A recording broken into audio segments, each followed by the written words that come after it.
We haven't decided how to pronounce it, but I think it must be AGMOW. And I kind of regret that acronym because it doesn't make it presents some challenges for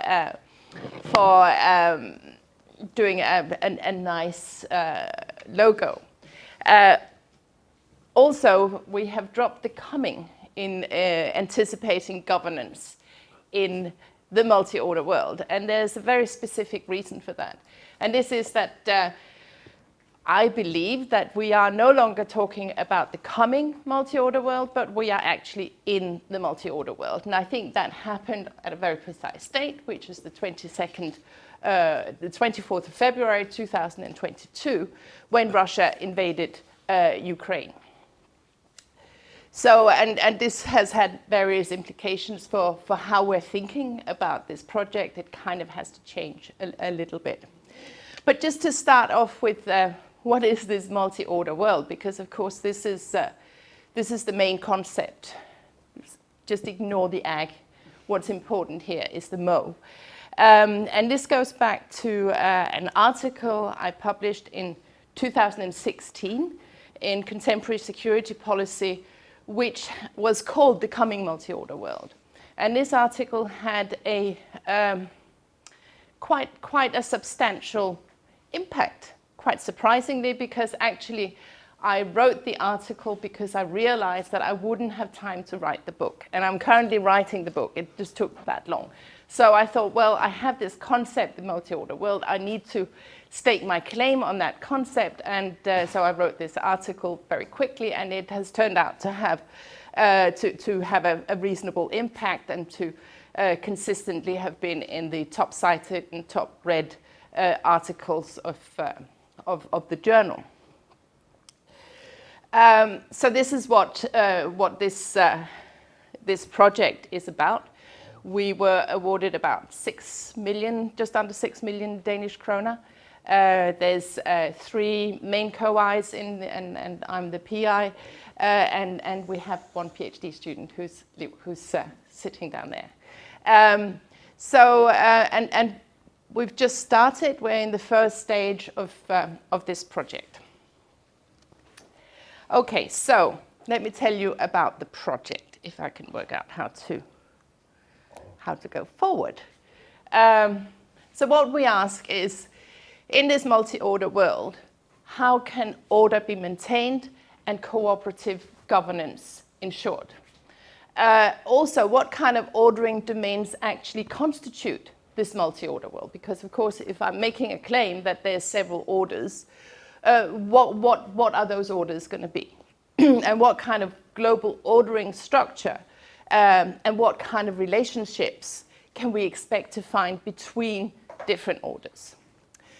And just basically, what kind of multi-order world actually lies ahead? That is still up for grabs. So although I am saying that we are actually in a multi-order world, I think there's quite a lot of uncertainty about the eventual character of this new ordering architecture of the international. So this project kind of moves us from my research over the past several years, which has been very theoretical, still is very conceptual, and I'm afraid this is what I'm going to present to you, the theory, because we haven't gotten to the policy application. But Anders mentioned that I have been a researcher at DIS. So I have in my research always tried to make my kind of abstract theorizing relevant and applicable to society. And this is what this project is trying to do.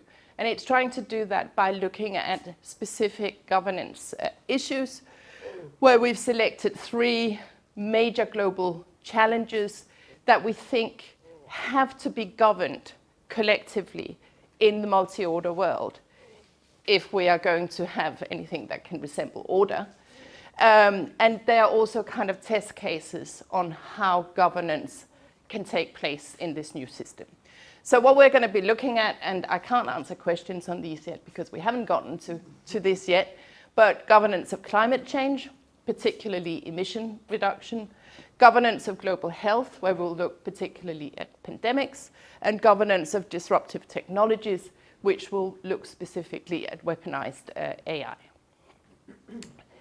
We could have added loads more, and in a way that's good because there's plenty of scope for expanding and applying for other forms of funding because there are so many calls on these issues at the moment, because I think it is one of the big questions of certainly of international relations and possibly of life, the universe, and everything. Of course, I would say that this is really, you know, one of the questions that have to be cracked about how global governance in a new system is going to go forward.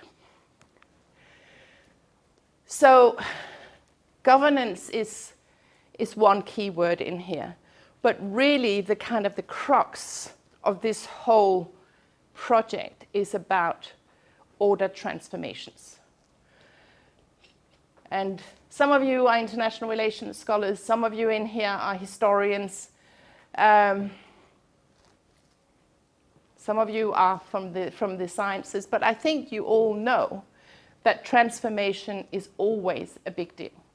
And in the international system, when the structure of the international system changes, this is something that really is a big thing.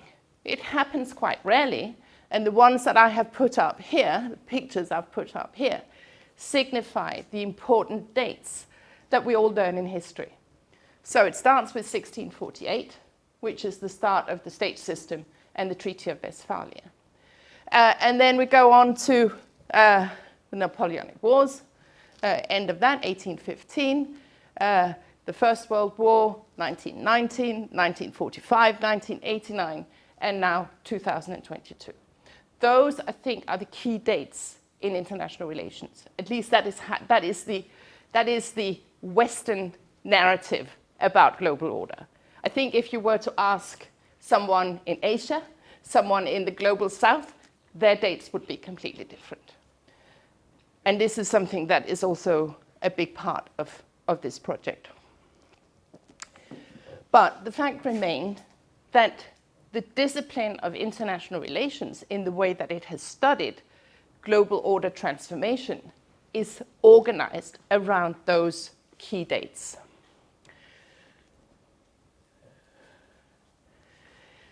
The other thing that is to say about that is that the discipline of international relations, when looking at transformations, has been incredibly focused on power. What they have looked at has not, what has been looked at has not really been order transformations. It has been power transitions or shifts in the distribution of power. And that has led to an idea of the international system as just being different forms of polarity. So it has been presented as the long 19th century, going from 1815 to 1919, as multipolarity. I would say that the interwar period is a period of collapsing multipolarity. Then after the Second World War, you get a period in the Cold War, which is bipolarity. Or during the Cold War, and then after the Cold War, you get what is called the moment of unipolarity, where the United States is the only major power in the system. And now everyone, and I mean everyone, is saying that we are returning to multipolarity. And no, I'm sorry. We are not going back to multipolarity, and this is both within the discipline of international relations, it is any policy conference that you might want to go to. Policy practitioners talk about the return to multipolarity. If you look at the Danish security strategy, the Silmer report, it talks about the return to multipolarity. Everyone is convinced that there's talk about a return to multipolarity. And our argument is that no, it is simply not logically plausible to think of going back to something that was the system more than 100 years ago. What we think is that we're moving to this new system, which is the multi-order system. The other way that we differ from the rest of, not the rest, but traditional international relations, is trying not to be state-focused. In traditional international relations, because it's complex issues we're dealing with, of course there is an urge to bracket stuff and to disregard other stuff. And what has been disregarded in international relations is the domestic level. This is all this stuff that happens at the domestic level. There's also been differentiation between what is important and what is not important. So death by economics, for example, is not as important as death by military means. And then there's been a sort of, I would call it an essentialist, a Western essentialist perspective on global order that has seen global order as the liberal international order. Since the end of the Cold War, there's been an assumption that the liberal international order could be universal. And no differentiation between different levels. So what I'm trying to signify with this figure is, first of all, that in MOV we look at the national level, the domestic level.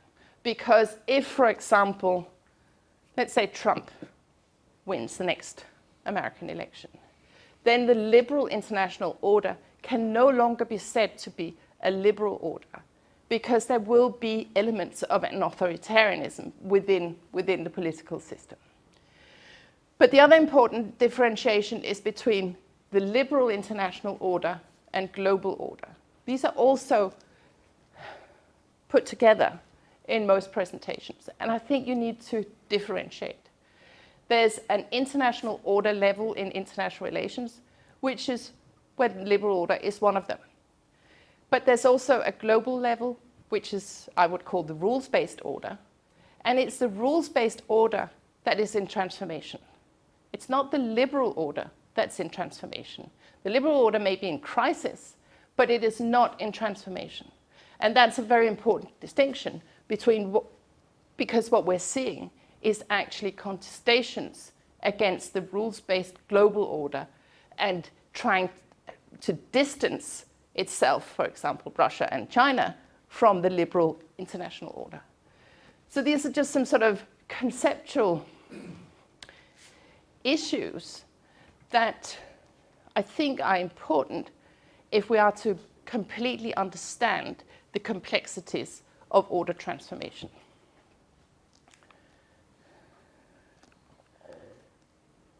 What did I do? There. Okay, so as I'm sure you can gather from this, the AGMOW project is trying to be different. It's trying to look at order transformation in a fundamentally different way from what has been the tradition in international relations, where there is an enormous literature on order transformation. But the traditional focus has always been, in nearly all studies, on power, on states, and on institutions. Whereas what we're focusing on is on relations. We adopt what is a relational ontology. It's on ordering domains rather than on states, which opens up for loads of different kinds of actors in the international system. And it's on practice rather than institutions, so that it allows for a much broader view on different ways of doing things that may not be an actual institution, but nevertheless which reflects patterns of power.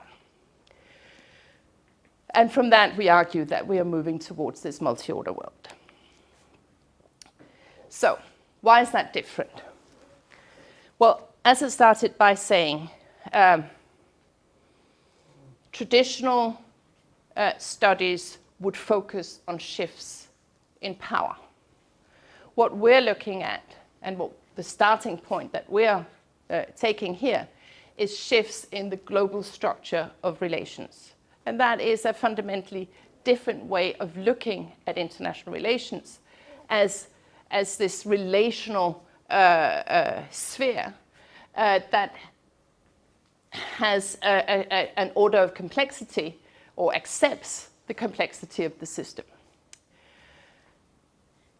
That is different from the interpretation that leads to multipolarity. What we're arguing, and this is a young scholar at Lund University. He finished his PhD in December, and he's the one who's developed this global structure of relations. What his argument is that when the world was multipolar, the structure of global relations was a core periphery structure of relations. And actually, the first picture and the second picture are exactly the same actors, but the relationships between them have changed from being core periphery to having relations between them, which leads to a completely different structure of relations, which you could call a decentered structure of relations. Now, Christensen's argument was that this is where we are today, which I think was right 6 or 7 years ago.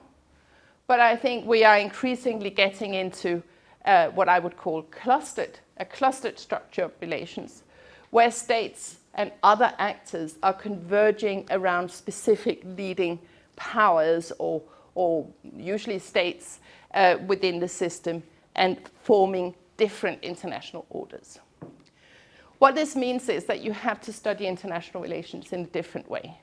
Because in these ones, you would just study the relationships between all of the different actors. In this one, you have an inside and an outside, or a within and between element. So what is interesting is looking at, well, what are the relationships within international orders, and what are the relationships between international orders? And this is what structures the whole AGMOW project, this distinction between within orders and between orders, because the dynamics in those two are completely different. You could also have added, or I should have added, but this would, my drawing capacities are limited. Apart from orders in this clustered system, there are also what I would call swing states. And there are other actors in there than just orders. But swing states will be, say, India, for example, South Africa, Brazil, those kinds of states that are not willing to align themselves with one or the other orders. But they will have a major importance in this system. There was something else I was going to say about this, but I've forgotten that for now. So, just to get back to the concept, the multi-order world. This means that there's more than one international order, but also there's more than one vision of what is order. In the traditional study of order transformation, that European essentialist study of international relations, that assumed that those 5 dates or 6 dates were the only important dates in history. Of course, that is a Eurocentric one. And it assumes certain values, certain ideas of what constitutes the good life, certain ideas about what is good governance. All of that is imbued within the view of how order transformations have been taking place previously. There's also the more than one level, and this focusing between, within, and between. And I'll just leave you for now with these two concepts, that within, what we study there is resilience as self-governance, and between, what we study there is resilience as difference governance.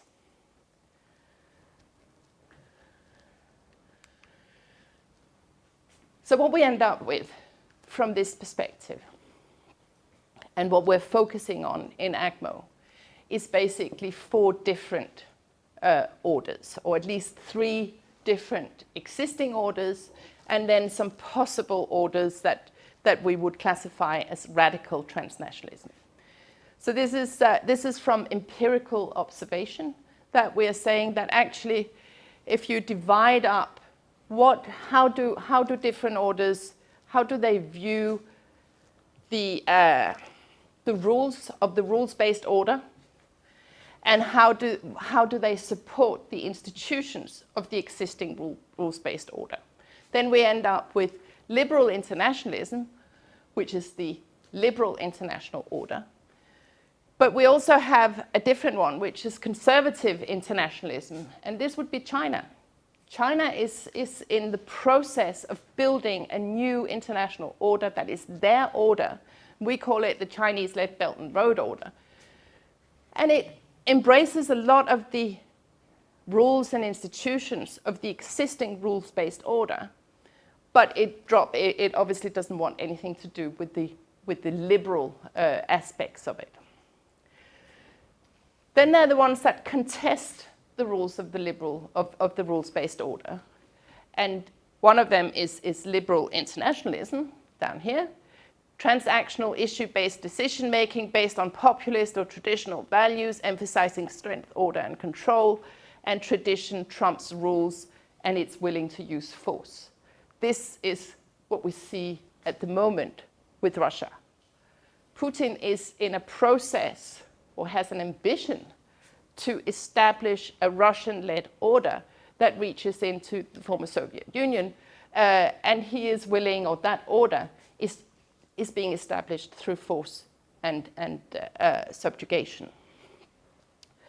The Chinese order is established through economic incentives and is voluntary, but I would hazard a guess that the actual plan here is to establish relations of dependency gradually.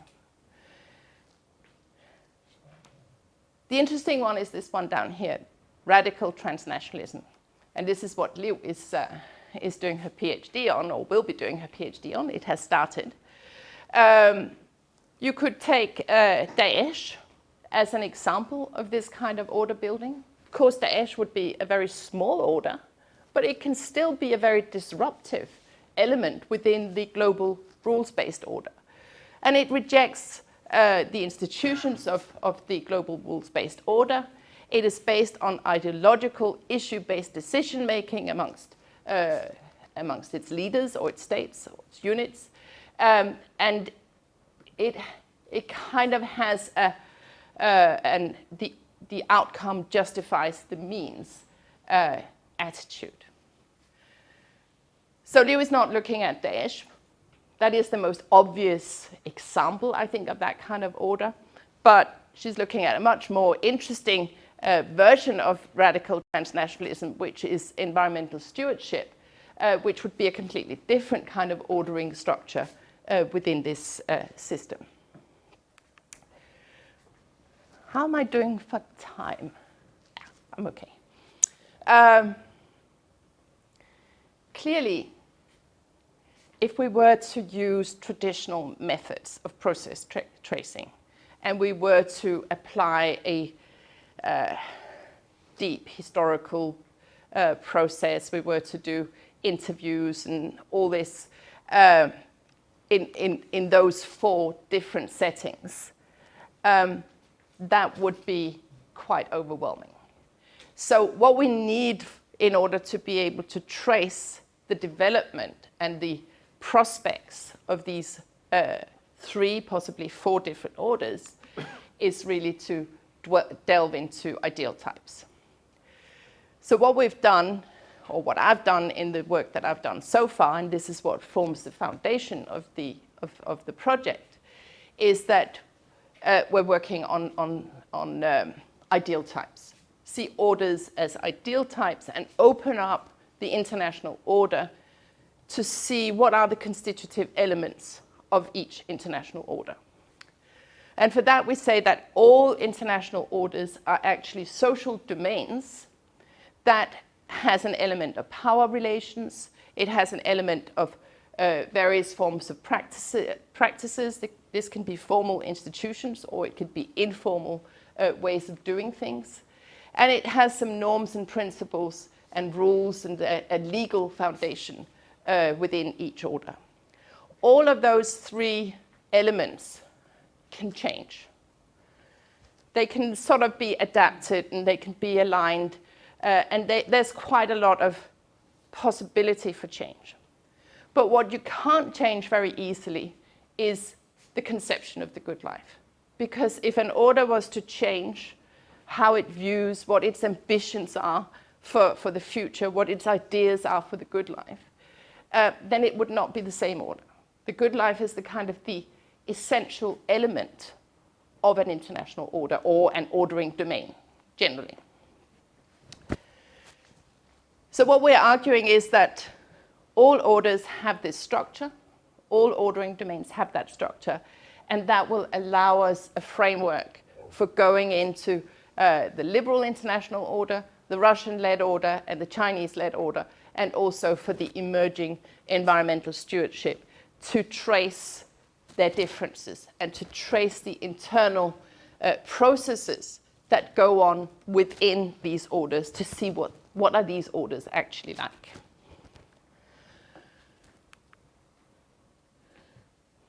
Of course, the problem is that international orders or ordering domains never exist in a vacuum. This is what traditional international relations theory has assumed, that there is no context.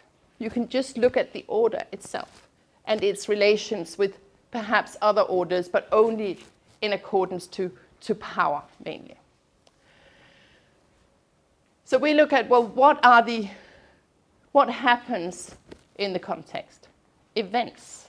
Events is a hugely overlooked aspect of politics, and Harold Macmillan, the British Prime Minister, was once asked, what is it that can derail a government? And his answer was quite pompous, events, my dear boy, events. So events are actually very important. They are part of a complex adaptive system. They're part of the kind of emergent change that happens in any adaptive system, complex adaptive system, but that doesn't really figure in traditional order transformation. Then there's also contestation, and there's also support coming into an order. And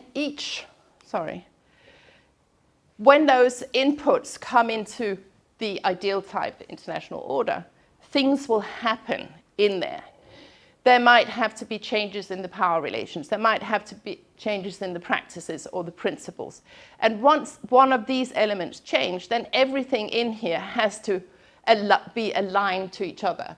And it has to be aligned to the vision of the good life.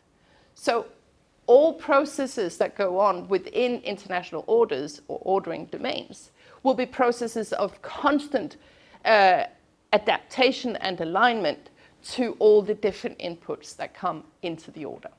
And that can come out as either adaptation to change or resistance to change. And there probably should, in this figure, be a feedback loop, but my skills didn't allow me to do that. So if you can imagine a feedback loop. The problem is that in our collection of orders, each order is busy doing those internal processes. But because they each have a different conception of the good life, they will have different results. And that will mean that in a multi-order world, we will enter into a different situation that is the whole foundation for international relations, which is that the international system consists of like units that will behave in the same way to the same stimulus. Well, if they all go through those internal processes, those alignment processes within the orders, then they will become gradually more and more different. And that means that you have to have, if you're looking for how to have global governance in a multi-order world, you really have to look at governance of difference rather than governance of sameness, which is what traditional international relations is focused on.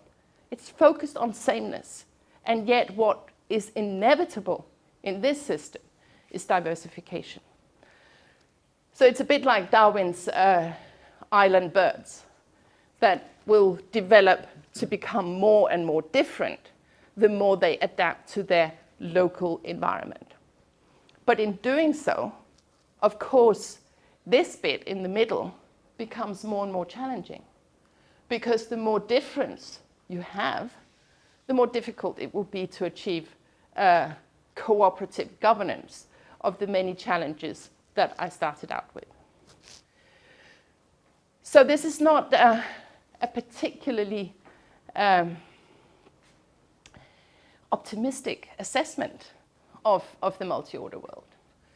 And we have set it as our main task to find ways where you can make cooperative governance take place and succeed within this constantly developing diversification of the global international system.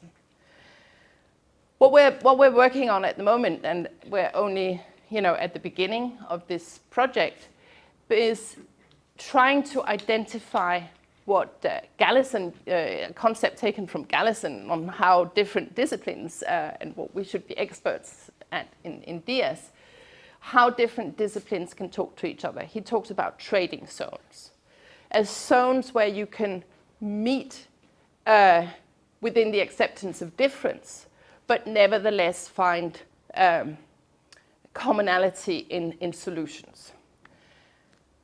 Well, if we look at climate change, pandemics, and weaponized AI, those are areas where it is imperative that there is some form of cooperation. And we will be looking for the possibilities of finding trading zones. But I think, to be realistic, because we start from a position of difference, those trading zones are going to be quite small. And they may appear quite insignificant. And in a way, that kind of links it up to the European integration process, for example. If you cast your mind back to the 1950s and the ideas of European integration and functionalism, this was precisely about trying to find areas of interaction that didn't matter too much to the surround, to the populations, and where you could actually come together in anticipation of new things to come. So, for example, Euratom, cooperation on the use of nuclear power, was a part of the early European integration project. But things like education policy, something that people in the individual member states cared deeply about, were completely left alone. So my hunch is that this is what we will be looking for. We will be looking for the small areas where difference can be managed, which is why we're talking about this resilience as diversity governance. That is what goes in that dot in the middle. Or at the moment, it's a very big blodge. I think it will probably have to be shrunk as we go along. So just by way of ending, our plans are, we are currently in the start phase here, where we are supposed to ask how can theory, concepts, and methods be operationalized. And this is, I hope, a little bit of what I've given you a taster for. We're supposed to have the startup of the PhD. Tick, that is done. Designing maps for how we record all of these changes, because we're dealing with such a complex problematique. We're going to have some sort of very strict way of presenting it, and we're calling that resilience and narrative maps, which each of us will have to do. Then after the summer, we're going to go on to the ordering within. What is it that's actually happening within each of those three orders? And we'll perhaps look at that within the environmental stewardship as well. But that's what we will focus on next. How is order and governance perceived, practiced, and maintained within those three orders? And I'm pretty certain that we will find that it's very different. And also that it's in a process of becoming more different. And only step 2, up here, that's when we move to the ordering between. How do the orders cooperate in the three policy domains? And if I wasn't going to Florence, which I'm very pleased about that I am, but I shall also miss DS quite a lot, that is the part where I would probably come to colleagues here at DS who have knowledge about those three governance domains to seek out cooperation. And I might still do that from Florence if we can set up some sort of way of doing that. I'm sure that's possible. So I look forward to that. What we end with, and this is actually one of the things that we're really proud of, because one of the methods in this research project is foresight analysis and scenario building. And that is not an easy thing to convince funding bodies about, that you can actually do that. That is a scientific endeavor that that can be used in research projects. But it is something that is in development. It becomes more and more common to use foresight analysis, and we will end with a foresight analysis workshop where we will invite practitioners and academics and try to work out some scenarios for how this multi-order world may actually turn out in 2035, 2040. Who knows? We need to establish that. I will leave it there, and if you have questions, I shall try.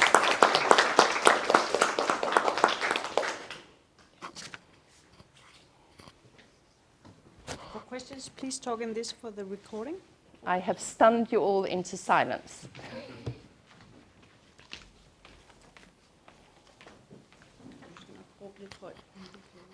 Thank you.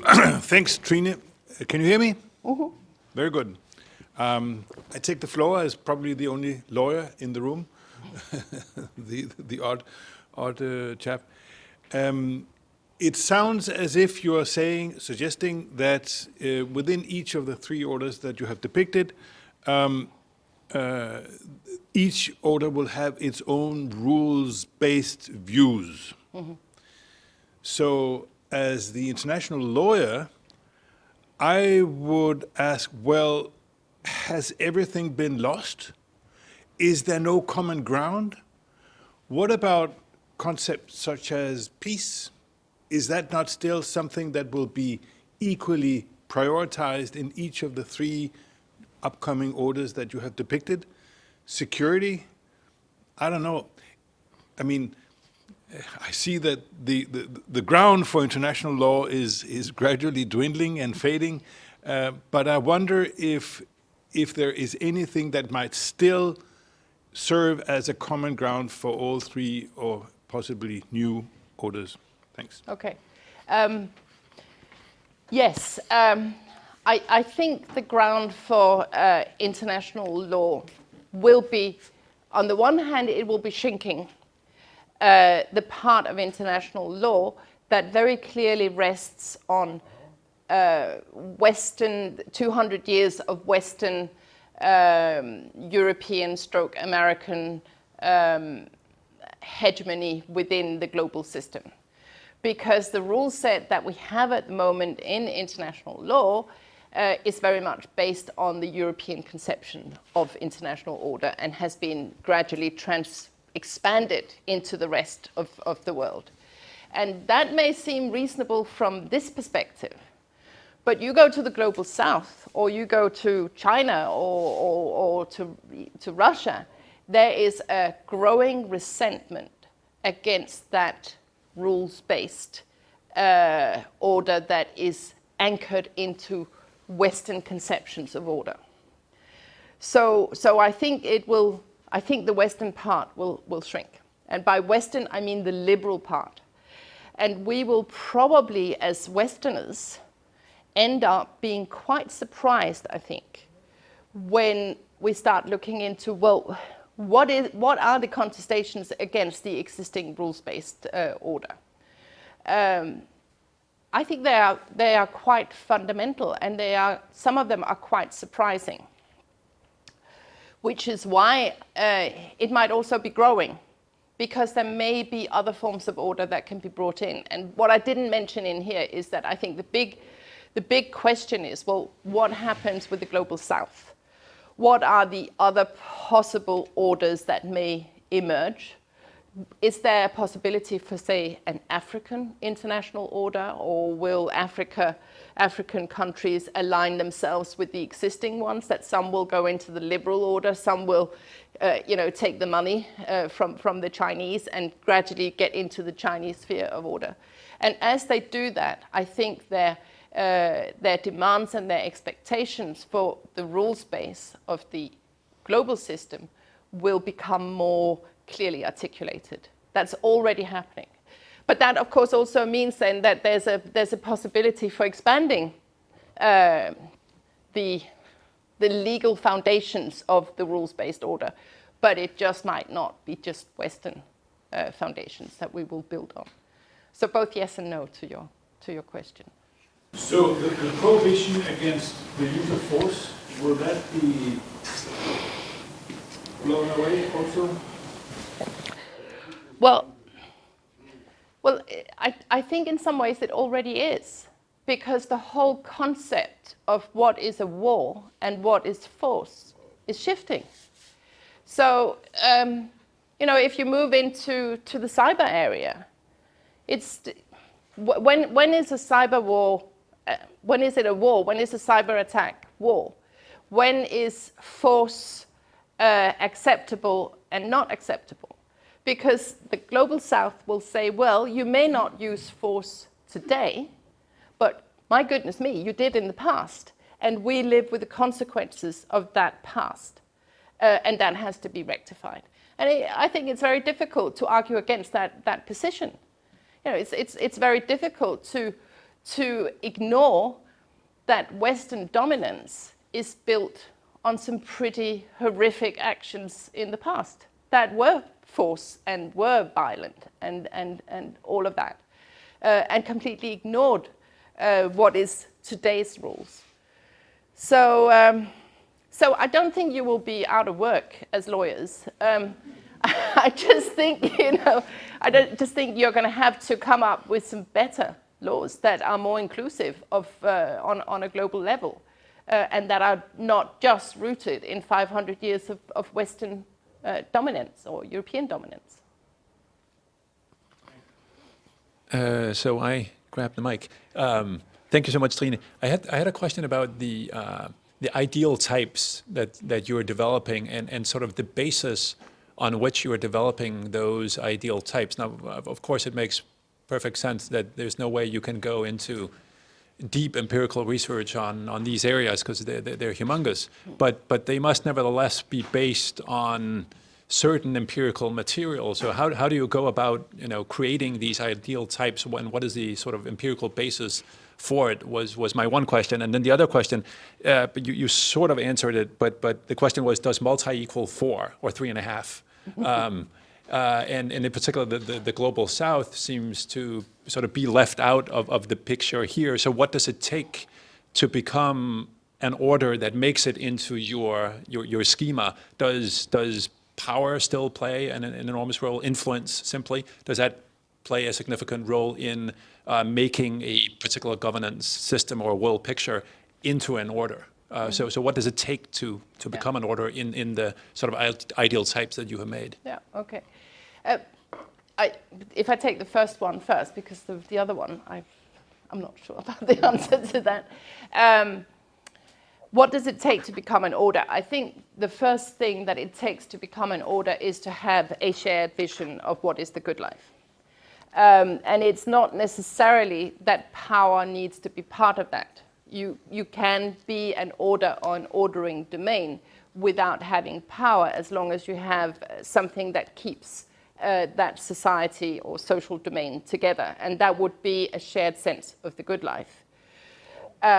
So that's why I mentioned the example of Danish, because I think they have got a very clear shared idea of what is the good life. That is very, very different from ours.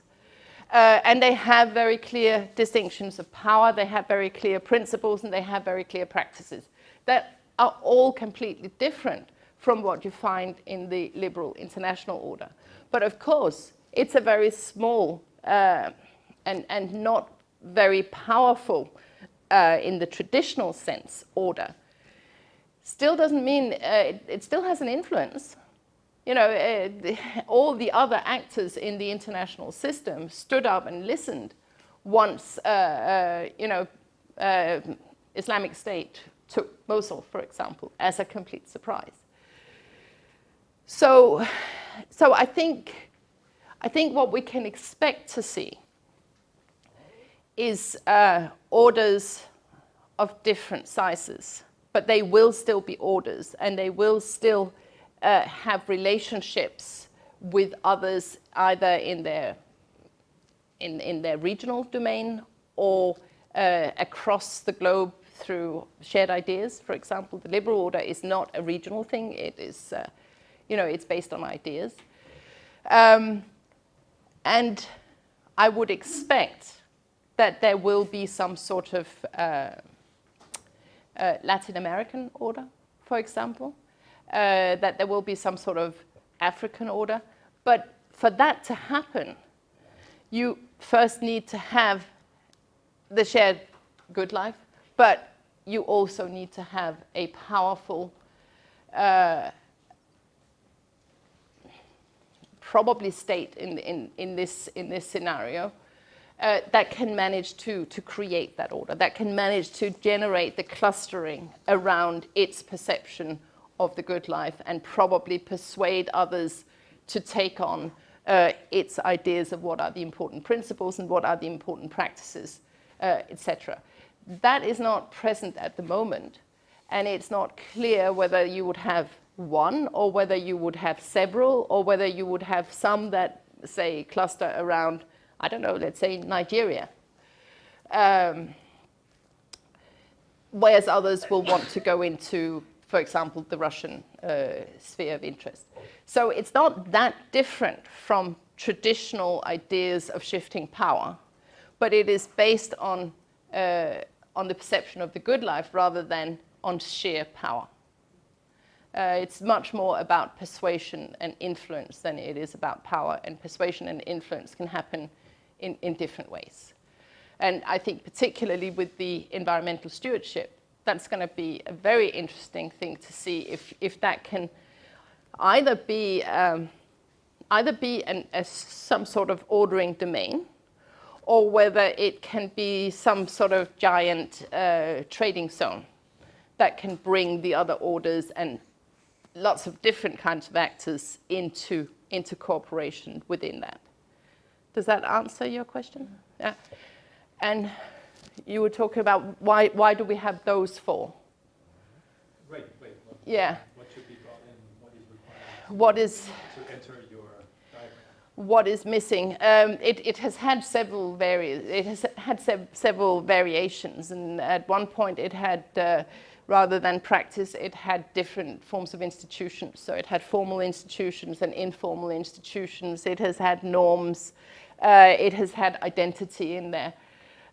So I have kind of made assumptions that, for example, of course, identity is still in an ideal type ordering domain, but I'm assuming that the identity of the ordering domain will mirror, for example, the power relations, that it will be the powerful hegemon or leader or whatever within the order whose identity will will reflect both the power, practice, and principle. So identity is in there. I've also had narratives in there that I can't quite remember what the process was, but it was mainly sort of pragmatism. What can you cope with to focus on? And I think that is probably the limit of what any model can cope with that is already hugely complex. So very pragmatic. Sorry? I'm going first, if you don't mind. So first of all, thank you so much. I regret we didn't have this conversation earlier. I mean, how can it be? And I look forward to reading the book and seeing, you know, where the project, this project takes you. I think that there's great potential here because I really believe you are totally right in going against the standard narrative about multipolarity, and I think that your concept of a multi-order is going to shape discussions in the discipline even more than it has so far, because we live it now. I agree with you. I was following the news about Italy most probably leaving the Belt and Road Initiative. That for me it's really like an indication of this, because it looks like associations with different forms of orders is crystallizing, precisely because it's becoming also a kind of shared perception, even if, of course, politicians do not articulate in the way maybe you do, but I think it's becoming more and more kind of common perception that there is a lot at stake in, when joining certain initiatives launched by certain hegemons. That is, what is at stake is not just economy, trade, but there's much more. So I think actually that might be interesting for you to look at how state, because it's not swinging states, right? It's just that some states are changing their approach to joining, for example, China's initiative right now, and that can be taken as an indicator of the fact that we do live a multi-order world. Having said that, I have a few sympathetic / critical balls to throw at you. By no means you have to get back to me now on all of you, but it's just, for the sake of thinking together about certain issues. The first thing is something that you said about international relations having been so far the governance of sameness. I wonder, is that really true? Because, from me, that's very much how realists have been doing this. But from other perspective, I think that the issue of difference has always been a concern of the discipline. The very definition of diplomacy, for example, if you think of Darderian, the definition of diplomacy has mediation of estrangement. I think Neumann has just published a book on the management of the other, so diplomacy as the management. Yeah. So I'm wondering how you can connect maybe also with that literature that has been already dealing for quite a lot with the governance of difference, but from the perspective of understanding how diplomacy works. That's one thing. Connected to this is maybe we have always been in a multi-order world. And so maybe the issue is epistemological more than ontological, right? Because maybe as you said, we haven't seen, how the globe was organized in different ways and different locales at different times because of our Eurocentrism, because how Eurocentric the discipline has always been. But so maybe I'm questioning a bit the degree of transformation, right? Because I think that there's an intersection of epistemology and ontology there that might be interesting to explore. And also the rule-based order, right? In the same vein, if you think about how and then connecting also to Frederick's point, the prohibition of war and the use of force. For Western democracies has meant very different things when they had to deal with one another, or when they had to deal with the colonies, for example.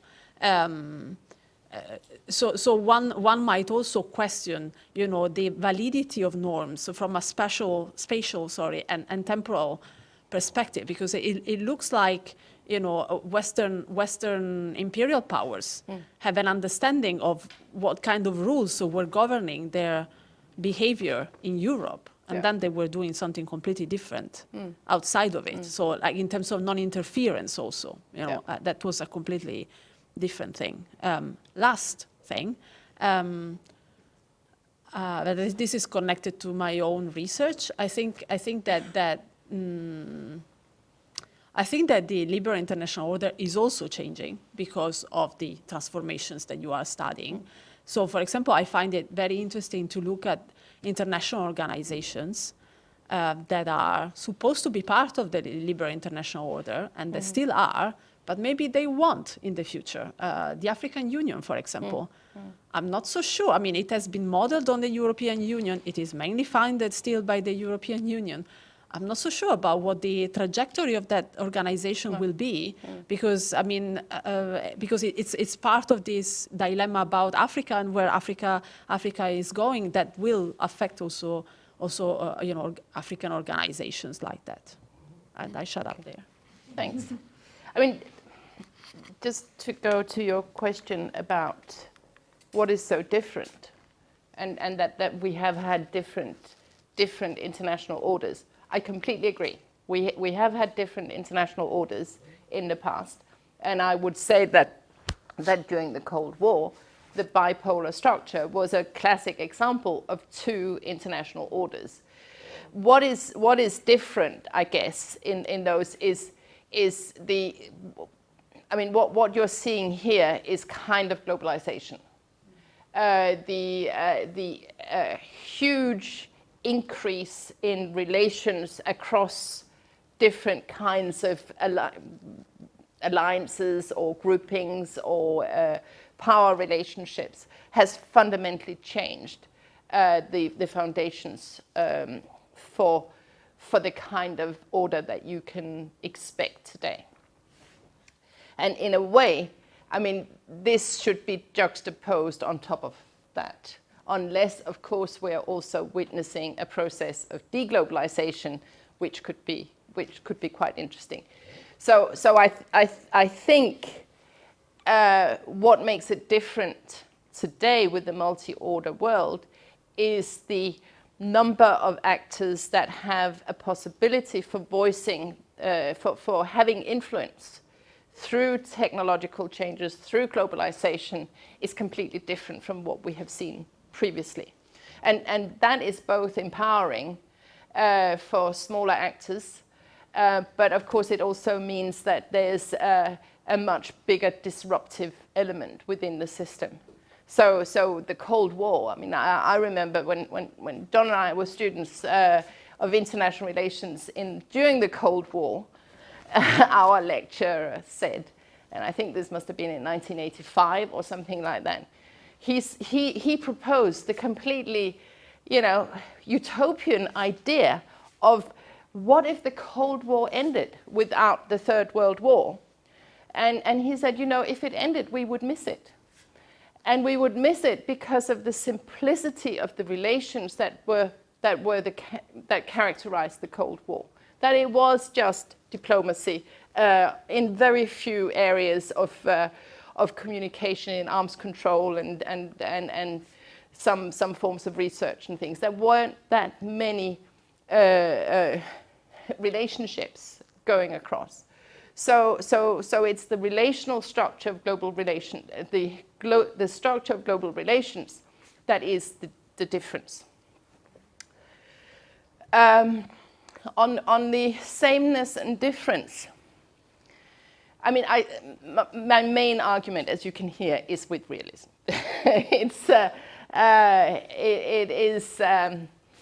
It is the Stephen Waltz of this world that, you know, he's a very, very nice man, but I think he's mistaken. And I really want to show that this is the case. So the assumptions of realism that all units within the international system are states and that they all work on the same principles of maximization of power, I think has poisoned international relations as a discipline. because all of the studies that you mention are out on the fringes. And I'm hoping, I mean, that's the ambition, that we can take this into the mainstream of international relations and challenge the fixation with states and power. So I'm going to have a busy summer writing an article that challenges Stephen Walt, but we'll see. What was the other? We'll take them at some other point. Are we okay for another question? Okay. Okay.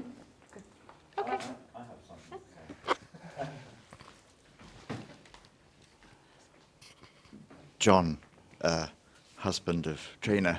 I very much enjoyed listening to the very divisive figure of Henry Kissinger on the Economist podcast last week, who is still talking about power as he approaches his 100th birthday, and how the back channels, he's proposing a version of back channels to still work between the leaders that we used to have in the good old days of Waltzian international relations. But I'm wondering if power is getting a little bit lost, because power is still extremely important. And he said something very interesting about China, and said, in his experience, China has never said anything good about Russia, and Russia has never said anything good about China. And he used an example of how when Xi Jinping met Macron recently, he treated him to a wonderful experience of seeing Chinese cultural places, and he wouldn't do the same thing with Putin, because China's relationship with France was much more historical and embedded than China's relationship with Russia, and Russia's relationship with Europe was much more historically embedded than with China overall. So I'm wondering, I'm just a little bit worried about how power is going to get lost, and I want to give it a radical view again and bring it back in. So do you think the power is getting lost in this model? Power is still there. Power and influence is still very much at the top of the agenda of Xi Jinping and Putin as well. So what would you say about power? Power is definitely still there. It's just not the only thing. I think if you just look at power as the thing that drives order transformations, then you miss so much more that is there that is also important, and that's my main argument. So you know, I listened to the podcast with Kissinger as well, and it's quite long, and it's based on, I think, 2 days of all-day talks with him, which is quite quite an achievement for someone the week before they turn 100. So no, I do not reject power, and that is also why it is on the top within the ordering domain. And of course, this ordering domain is not just the international orders. This is also the structure, again, that sits on top of the structure of global relations at the global level. So the global level is also characterized by power, practice, and principles. And within that, there is clearly transformations going on in terms of who has the power. When I had my interview at EUI, my coming boss is he's Alexander Stubbs, and he is also writing a book on global power. But he sees two powers emerging because he sees Russia as part of the Chinese order, and I don't, because my distinguishing feature here, the main distinguishing feature is not power, it is sense of the good life. And I think the Chinese sense of the good life and the Russian sense of the good life are simply not compatible, which is why I don't think that they can become just one power, or one order rather, unless something quite extraordinary happens. I think it's more likely that power will enter into that relationship in the sense that Russia is well on the way to simply becoming China's gas station. So it will still be an order, an international order, but the Russian order will be a weak one, an unstable one that absolutely has not got the resilience that will make it a lasting thing for the future, because it is based on force and subjugation and is in an unequal power relationship with its best friend. So I don't hold much I don't know if optimism is the right word for the Russian order. But on the other hand, I don't think it's a good situation when and if the Russian order collapses or is in crisis. That could be equally a bad situation. So now it became a really negative way to end. But yes, there's power is still there, and I have my trouble with Kissinger, but I still think he's an amazing scholar. Well, thank you so much, Trine. I think we have by far exceeded the time. So another round of applause. Thank you. Thank you.